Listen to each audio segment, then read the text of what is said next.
প্রিয় শিক্ষার্থীবৃন্দ, আসসালামু আলাইকুম। কেমন আছো তোমরা? আশা করি তোমরা সবাই আল্লাহর রহমতে সুস্থ আছো। শিক্ষার্থীবৃন্দ, আজ আমি তোমাদের ফিনান্স, ব্যাংকিং ও বীমা প্রথম পত্রের সংক্ষিপ্ত সিলেবাস ও সাজেশন নিয়ে আলোচনা করব। তোমরা যারা 2021 সালের এইচএসসি পরীক্ষার্থী আছো তাদের জন্য আজকের এই সাজেশন এবং সংক্ষিপ্ত সিলেবাস বিষয়ক ক্লাসটি খুবই গুরুত্বপূর্ণ। তো আশা করি তোমরা সবাই মনোযোগ সহকারে ক্লাসটি দেখবে। তো তোমরা জানো যে অনেক আগেই মাধ্যমিক ও উচ্চশিক্ষা অধিদপ্তর মাওসি তোমাদের জন্য নতুন বা সংক্ষিপ্ত সিলেবাস ঘোষণা করেছে। তো সেই সিলেবাসের আলোকেই তোমাদের আসন্ন এইচএসসি পরীক্ষাটি অনুষ্ঠিত হবে। তোমাদের ফিনান্স, ব্যাংকিং ও বীমা প্রথম পত্রের পাঠ্যপুস্তকে মোট 9টি অধ্যায় থাকলেও সংক্ষিপ্ত সিলেবাসে শুধুমাত্র 4টি অধ্যায় তোমাদেরকে পড়ার জন্য বলা হয়েছে এবং এই অধ্যায়গুলো হচ্ছে অধ্যায় 1 অর্থায়নের সূচনা, অধ্যায় 3 অর্থের সময়মূল্য, অধ্যায় 8 মূলধন বাজেটিং ও বিনিয়োগ সিদ্ধান্ত, অধ্যায় 9 ঝুঁকি ও মুনাফার হার। তো অনেকেই আমাকে প্রশ্ন করে যে ম্যাডাম, যেহেতু 3টা সৃজনশীল দিতে হবে, আমরা কি এই 4টা অধ্যায় থেকে যে কোনো 3টা অধ্যায় বেছে নিব কিনা? আমি তাদেরকে বলবো যে যেহেতু তোমাদেরকে 9টা অধ্যায় থেকে মাত্র 4টি অধ্যায় সিলেক্ট করে দেওয়া হয়েছে, সেক্ষেত্রে এখান থেকে কোনোভাবেই আবার নিজেরা সিলেবাসকে সংক্ষিপ্ত করবে না। প্রত্যেকেই এই 4টি অধ্যায় খুব ভালো করে পড়বে। অধ্যায়গুলোর খুঁটিনাটি সকল বিষয় তোমরা জানবে এবং শিখবে, তাহলে পূর্ণাঙ্গ একটি সৃজনশীল তোমরা অ্যান্সার করতে পারবে। কিন্তু যদি তোমরা অধ্যায় কমিয়ে ফেলো বা কিছু অংশ বাদ দিয়ে পড়ো, সেক্ষেত্রে হয়তো দেখা যাবে এমন হবে যে একটা সৃজনশীলের ক খ পারো তো গ ঘ পারো না, আবার গ ঘ পারো কিন্তু ক খ পারো না। এই ধরনের একটি সিচুয়েশন তোমাদের পরীক্ষার হলে সৃষ্টি হতে পারে। তাই আমার পরামর্শ হচ্ছে তোমরা যেই অধ্যায়ই পড়বে সেই অধ্যায়ের খুঁটিনাটি সকল বিষয়গুলো পড়বে এবং কোনোভাবেই সংক্ষিপ্ত সিলেবাসকে আরও সংক্ষিপ্ত করার চেষ্টা করবে না। তো চলো আমরা অধ্যায় ভিত্তিক কি প্রশ্নের উত্তর পড়তে হবে সেগুলো জেনে নিই। তো প্রথমেই আসো অধ্যায় 1 অর্থায়নের সূচনা। এই অধ্যায় থেকে তোমরা জ্ঞানমূলক প্রশ্ন হিসাবে যেগুলো পড়বে সেগুলো হচ্ছে অর্থায়ন কি, ব্যবসায় অর্থায়ন কি, সরকারি অর্থায়ন কি, আন্তর্জাতিক অর্থায়ন কি, তহবিল সংগ্রহ কি, স্বল্পমেয়াদী সম্পদ ব্যবস্থাপনা কি, ঝুঁকি ও মুনাফা নীতি কি, তারল্য কি, তারল্য ও মুনাফা নীতি কি, পোর্টফোলিও বৈচিত্র্যায়নের নীতি কি, মুনাফা সর্বোচ্চকরণ কি, সম্পদ সর্বোচ্চকরণ কি এবং বিনিয়োগ সিদ্ধান্ত কি।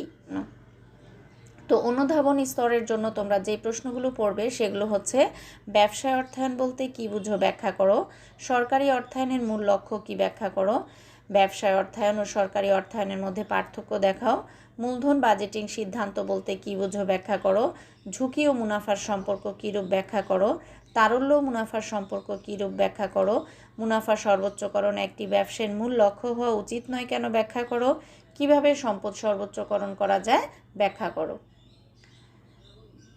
এছাড়াও তোমরা আরও 2টি অনুধাবনমূলক প্রশ্ন পড়বে, যেমন সংরক্ষিত মুনাফা কি ব্যাখ্যা করো, অর্থায়নের সামাজিক দায়বদ্ধতা বলতে কি বুঝো ব্যাখ্যা করো। আর এবার তোমরা প্রয়োগ ও উচ্চতর দক্ষতা স্তরের জন্য যে প্রশ্নগুলো পড়বে সেগুলো আমি বলে দিচ্ছি। অর্থায়নের স্বরূপ বা প্রকারভেদ তোমরা সবগুলো প্রকারভেদই সংজ্ঞা এবং বৈশিষ্ট্য সহ পড়বে, উদাহরণ সহ পড়বে, যাতে যে কোনো ধরনের অর্থায়নের কথা জিজ্ঞাসা করলে গ ঘয়ের মধ্যে তোমরা যাতে আইডেন্টিফাই করতে পারো। তারপরে অর্থায়নের কার্যাবলীগুলো পড়বে। অর্থায়নের যে কার্যাবলীগুলো আছে প্রত্যেকটার ব্যাখ্যা সহ ভালো করে শিখবে। অর্থায়নের যে 3টি নীতিমালা আছে নীতিমালাগুলো খুব ভালো করে শিখবে। অর্থায়নের নীতিমালা থেকে প্রত্যেক বছরই কিন্তু একটা প্রশ্ন এসে থাকে, এটি খুব ইম্পর্টেন্ট, এটি খুব গুরুত্ব সহকারে শিখবে। তারপরে অর্থায়নের লক্ষ্য শিখবে। 2টি লক্ষ্য আছে, সম্পদ সর্বোচ্চকরণ ও মুনাফা সর্বোচ্চকরণ। এই সম্পদ সর্বোচ্চকরণ ও মুনাফা সর্বোচ্চকরণ 2টি শিখবে।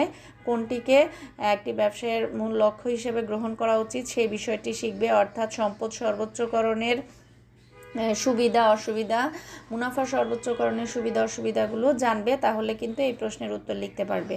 অর্থায়নের সামাজিক দায়বদ্ধতাগুলো শিখবে এবং অর্থায়ন কোন কোন পক্ষের প্রতি সামাজিক দায়িত্ব পালন করে সেগুলো শিখবে।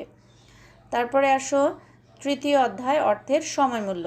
তো এখান থেকে জ্ঞানমূলক যে প্রশ্নগুলো শিখবে, অর্থের সময় মূল্য কী, সময়রেখা কী, অর্থের বর্তমান মূল্য কী, অর্থের ভবিষ্যৎ মূল্য কী, অ্যানুইটি বা বার্ষিকী কী, সাধারণ অ্যানুইটি কী, রুল 69 কী, রুল 72 কী, ঋণ পরিশোধের সূচি কী, মিশ্র নগদ প্রবাহ কী, বাট্টাকরণ কী, চক্রবৃদ্ধিকরণ কী, প্রকৃত সুদের হার কী, সুযোগ ব্যয় কী। এরপরে আসো অনুধাবনী স্তরের জন্য তোমরা যে প্রশ্নগুলো এই অধ্যায় থেকে শিখবে সেগুলো হচ্ছে অর্থের সময় মূল্যের গুরুত্ব ব্যাখ্যা করো, সুদের হারের সাথে বর্তমান মূল্যের সম্পর্ক কীরূপ ব্যাখ্যা করো, সময় বৃদ্ধি পেলে অর্থের বর্তমান মূল্যের কীরূপ পরিবর্তন ঘটবে ব্যাখ্যা করো, চক্রবৃদ্ধির সংখ্যা বৃদ্ধি পেলে অর্থের ভবিষ্যৎ মূল্যের উপর কীরূপ পরিবর্তন ঘটবে ব্যাখ্যা করো, সময়ের সাথে অর্থের ভবিষ্যৎ মূল্যের সম্পর্ক কীরূপ ব্যাখ্যা করো, সুদের হারের সাথে অর্থের ভবিষ্যৎ মূল্যের সম্পর্ক কীরূপ ব্যাখ্যা করো, বাট্টাকরণ পদ্ধতি ও চক্রবৃদ্ধিকরণ পদ্ধতির মধ্যে পার্থক্য দেখাও, সাধারণ বার্ষিক বৃত্তি বলতে কী বুঝো ব্যাখ্যা করো, কার্যকরী সুদের হার কী ব্যাখ্যা করো এবং চিরস্থায়ী বৃত্তি কী। এরপরে আসো এই অধ্যায় থেকে তোমরা যে প্রয়োগ ও উচ্চতর দক্ষতা স্তরের জন্য প্রিপারেশন নিবে সেগুলো হচ্ছে পিভি ও অ্যানুইটি, পিভি ও এফভি নির্ণয়। তো তোমরা জানো যে অর্থের সময়মূল্যে তোমাদের গাণিতিক সমস্যার সমাধান করতে হয়, সেটা প্রয়োগ ও উচ্চতর দক্ষতা স্তরে থাকে, অর্থাৎ গ এবং ঘয়ের মধ্যে তোমাদের এই গাণিতিক সমস্যাগুলো সমাধান করতে হয়।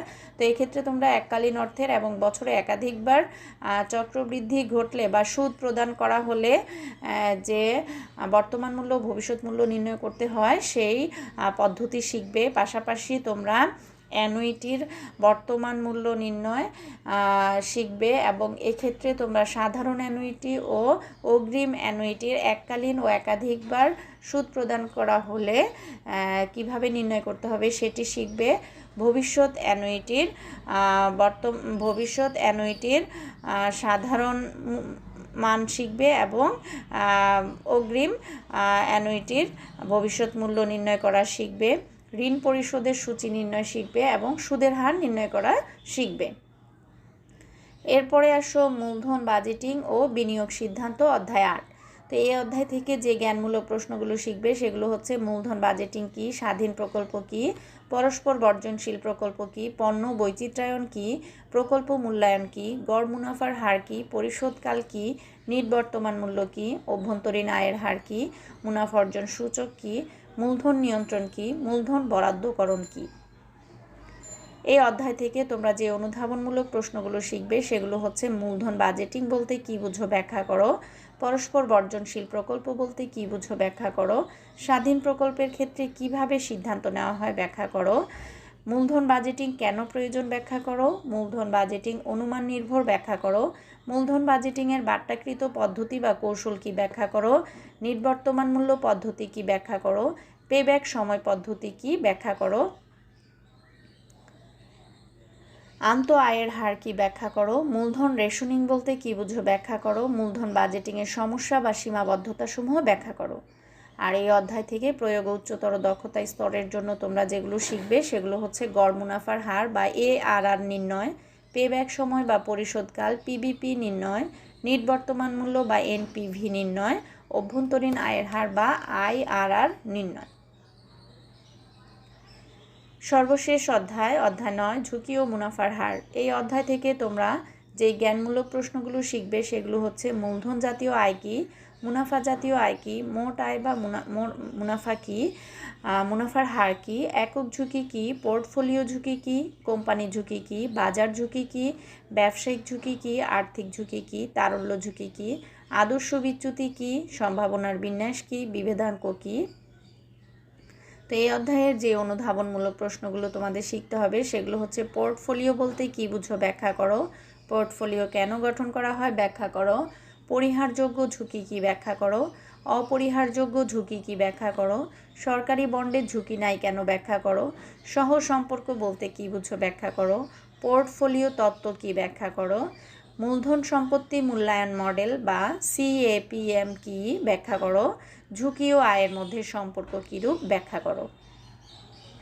এই অধ্যায় থেকে তোমরা যে প্রয়োগ উচ্চতর দক্ষতা স্তরের জন্য প্রশ্নগুলো শিখবে সেগুলো হচ্ছে বিচ্ছিন্ন ও অবিচ্ছিন্ন তথ্যের সম্ভাবনার বিন্যাস চার্টে উপস্থাপন করো, অতীত ও ভবিষ্যৎ তথ্যের আদর্শ বিচ্যুতি নির্ণয় করো, অতীত ও ভবিষ্যৎ তথ্যের বিভেদাঙ্ক নির্ণয়, পোর্টফোলিও আয়ের হার ও আদর্শ বিচ্যুতি নির্ণয়, মূলধন সম্পত্তি মূল্যায়ন মডেল বা CAPM দ্বারা আয়ের হার নির্ণয়। তো শিক্ষার্থীবৃন্দ, এই 4টি অধ্যায় থেকে তোমরা এই প্রশ্নগুলো শিখবে। এখন দেখো, আমি তোমাদের পুনর্বিন্যাসকৃত পাঠ্যসূচিটি এখানে উপস্থাপন করেছি। তোমরা চাইলে এখান থেকে সেগুলো আবার দেখে নিতে পারো যে তোমাদের সিলেবাসে কি কি বিষয়বস্তুগুলো তোমাদেরকে পড়ার জন্য বলা হয়েছে।